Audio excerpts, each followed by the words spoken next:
อันนี้รถชีดยางไปหน้าแล้วก็รถอันนั้นโหยตามล่างเนาะรถโหยสาย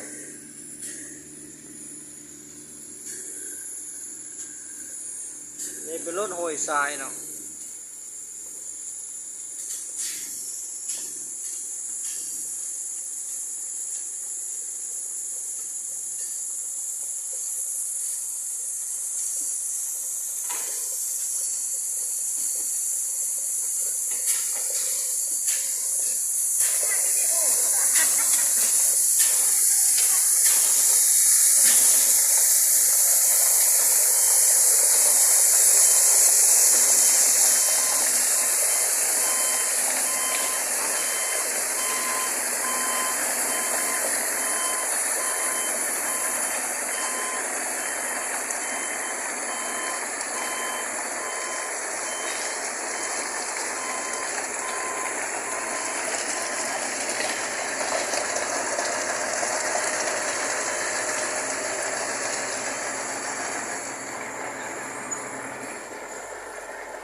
นี่เป็นเขตบ้านนามอนเด้อกำลังปูยางเนาะ